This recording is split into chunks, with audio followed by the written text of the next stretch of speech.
নমস্কাৰ এছামিছ ইউটিউব চেনেললৈ আপোনালোক সকলোকে স্বাগতম জনাইছোঁ মই মজিদ বন্ধুসকল পলকতে চাওঁ আহক আজি সন্ধিয়াৰ 7টা গুৰুত্বপূৰ্ণ খবৰ প্ৰথমটো খবৰ চিৰাঙত ভয়ংকৰ গুলিয়াগুলিৰ ঘটনা এই গুলিয়াগুলিৰ ফলত তিনিজনকৈ লোকৰ মৃত্যু হৈছে লগতে আহত হৈছে এগৰাকী আৰক্ষী বিষয়া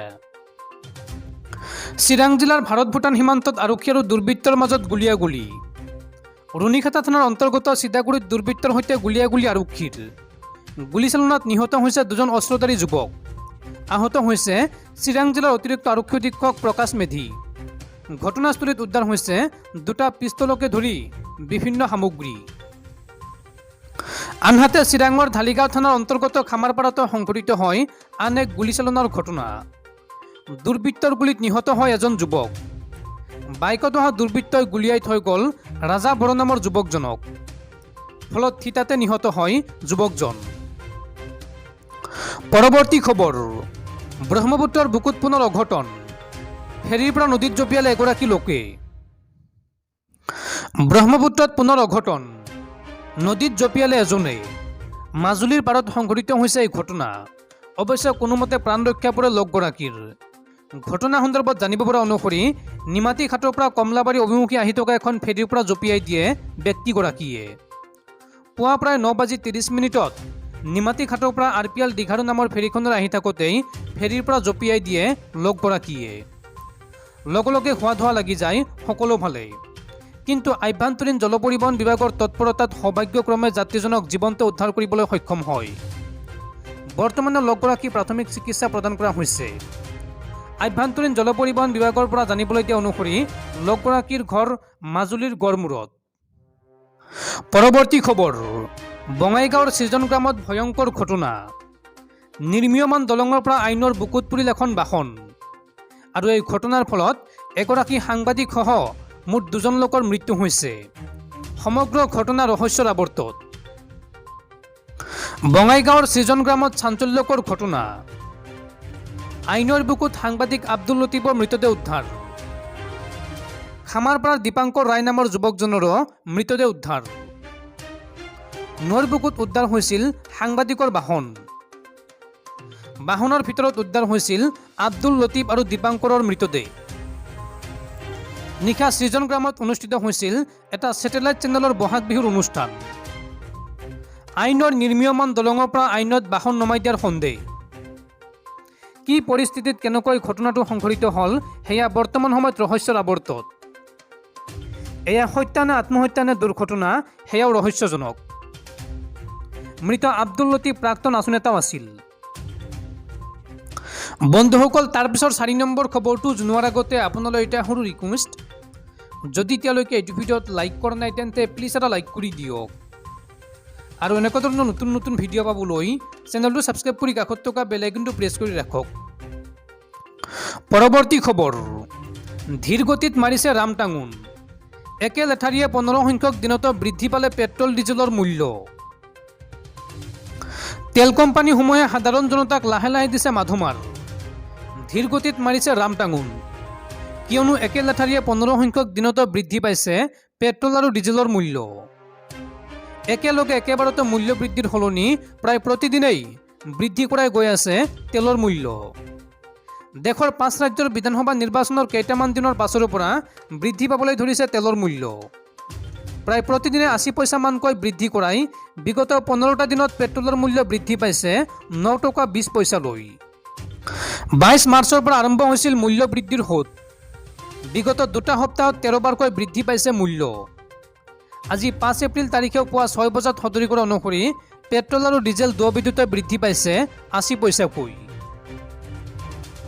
পৰৱৰ্তী খবৰ বিদেশী ঋণত দেউলীয়া হৈছে চুবুৰীয়া ৰাষ্ট্ৰ শ্ৰীলংকা ৰাজপথত জনতাৰ হাহাকাৰ দিনক দিনে বেয়ালৈ গৈছে পৰিস্থিতি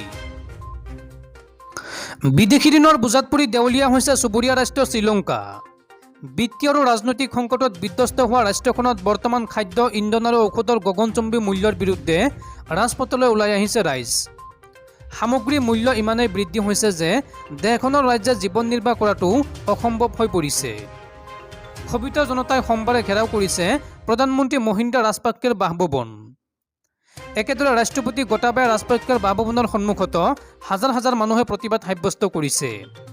প্ৰতিবাদী ৰাইজক নিয়ন্ত্ৰণ কৰিবলৈ আৰক্ষীয়ে কন্দুৱা গেছ নিক্ষেপ কৰে। ইপিনে প্ৰতিবাদকাৰীয়ে দখল কৰিছে শ্ৰীলংকাৰ কলম্বো চহৰ। চৰকাৰে কলম্বো চহৰৰ বিদ্যুৎ সংযোগ সম্পূৰ্ণৰূপে কৰ্তন কৰিছে। ফলত সম্পূৰ্ণ অন্ধকাৰত ডুব গৈছে চহৰখন।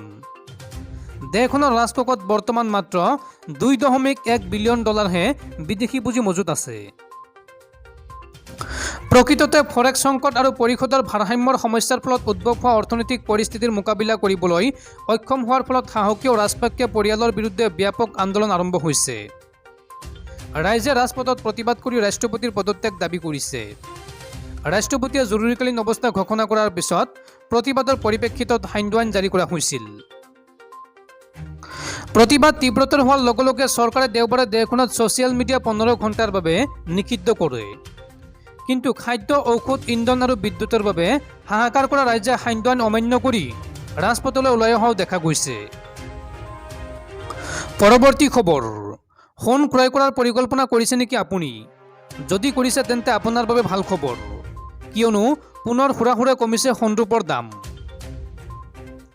পেট্ৰল ডিজেলৰ বজাৰৰ বিপৰীতে সোণৰূপৰ বজাৰত হ্ৰাস পাইছে মূল্য। যদি সোণ কিনাৰ বাবে কোনো পৰিকল্পনা কৰি আছে তেন্তে আজিয়েই কিনি থওক।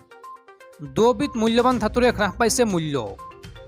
আজি 5 এপ্ৰিল তাৰিখে ভাৰতবৰ্ষত 24 কেৰেটৰ 10 গ্ৰাম সোণৰ মূল্য 51,480 টকা হৈছে। লগতে 22 কেৰেটৰ 10 গ্ৰাম সোণৰ মূল্য হৈছে 47,160 টকা।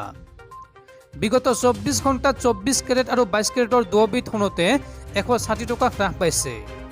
কালিৰ দিনটোত সোণৰ মূল্য আছিল 24 কেৰেটৰ 10 গ্ৰামত 51,640 টকা আৰু 22 কেৰেটৰ 10 গ্ৰামত 47,300 টকা। অৱশ্যে দেশৰ ভিন্ন ঠাইত সোণৰ দাম বেলেগ বেলেগ। দেশৰ মুখ্য চাৰিখন চহৰৰ সোণৰ মূল্য হৈছে এনেধৰণৰ: চেন্নাইত 24 কেৰেটৰ 10 গ্ৰামৰ মূল্য হৈছে 53,050 টকা।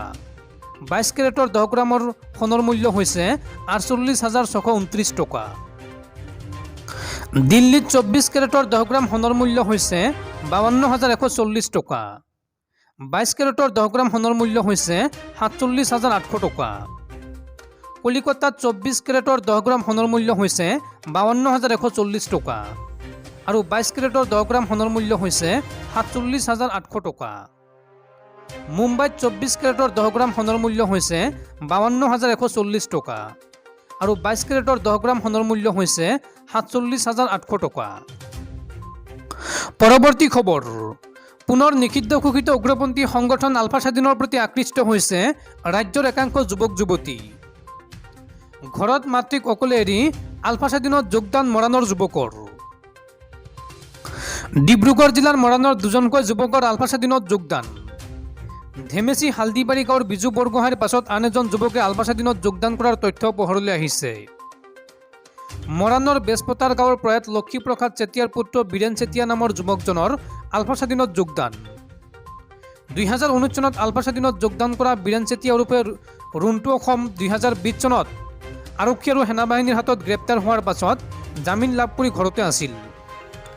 যুৱকজন যোৱা 10 মাৰ্চতে ঘৰৰ পৰা ওলাই যোৱা বুলি জানিবলৈ দিছে মাতৃয়ে। বীৰেন চেতিয়া পুনৰ নিষিদ্ধ ঘোষিত উগ্ৰপন্থী সংগঠন আলফা স্বাধীনলৈ উভতি যোৱা বুলি আৰক্ষীয়ে নিশ্চিত কৰিছে। যুৱকজনক ঘৰলৈ ঘূৰাই পঠাবলৈ পৰেশ বৰুৱালৈ কাতৰ আহ্বান জনাইছে দুৰ্ভোগী অকলশৰীয়া মাতৃয়ে।